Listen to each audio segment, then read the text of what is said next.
السلام علیکم ورحمۃ اللہ وبرکاتہ۔ محترم سامعین و ناظرین، آپ دیکھ رہے ہیں خیر الناس یوٹیوب چینل۔ سامعین، آج ہم سے ایک مسئلہ پوچھا گیا ہے۔ وہ مسئلہ یہ ہے کہ سحری کھاتے وقت اگر اذان ہو جائے، یعنی سحری کا وقت ختم ہو جائے اور منہ میں نوالا بھی موجود ہو تو اب کیا کیا جائے؟ تو مسئلہ یہ تھا کہ اگر سحری کھاتے وقت اذان ہو گیا اور آپ کے منہ کے اندر نوالا بھی موجود ہے اور آپ کھانے پر شروع ہیں، تو اس وقت کیا کرنا چاہیے؟ سب سے پہلے آپ نے نوالا کو تھوکنا ہے اور منہ کو کنگال کرنا ہے، صاف کرنا ہے پانی کے ساتھ، اور وہ پانی آپ نے تھوکنا ہے، نگلنا بھی نہیں ہے۔ اور دوسری بات یہ ہے کہ اب روزہ صحیح ہو گیا یا صحیح نہیں ہوا، تو اس حوالے سے اگر یہ ظن غالب ہو کہ صبح صادق ہونے کے بعد اگر اذان شروع ہوئی ہے تو روزہ نہ ہوگا۔ یعنی جیسا کہ ہمارے علاقوں میں پہلے روزہ بند کرنے کا اعلان ہوتا ہے، اس کے بعد 5 منٹ یا 6 منٹ یا 7 منٹ بعد اذان ہوتی ہے، تو اگر یہ صورت ہے تو آپ اذان کے وقت کچھ کھا پی رہے ہیں اور آپ نے اس کو تھوک بھی دیا ہو اور منہ بھی صاف کیا ہو، پھر بھی آپ کا روزہ نہیں ہوا ہے، لیکن آپ نے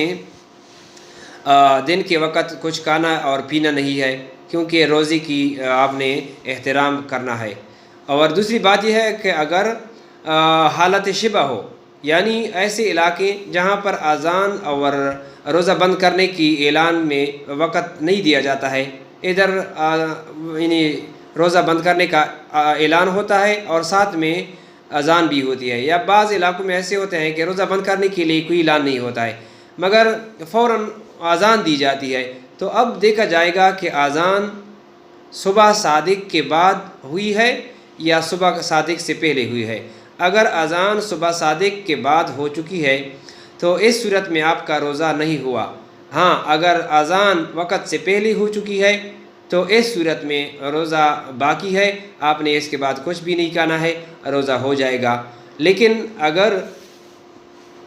آپ کو یہ معلوم ہو گیا، کیونکہ اب تو ماشاءاللہ ہر جگہ پر ہر علاقے کے مطابق نقشے بنے ہوئے ہیں، دائمی نقشہ کے ساتھ آپ نے اپنے روزہ بند کرنے کو دیکھنا ہے کہ اذان جس وقت ہوا ہے وہ وقت اذان یعنی صبح صادق کے بعد کی ہے یا صبح صادق کے پہلی کی ہے۔ اگر یہ وقت صبح صادق کے بعد کی ہے اور اذان کے ساتھ آپ نے روزہ کو بند کیا، تو چونکہ آپ نے صبح صادق کے بعد کچھ کھا پی لیا ہے، اس وجہ سے روزہ نہیں ہوا۔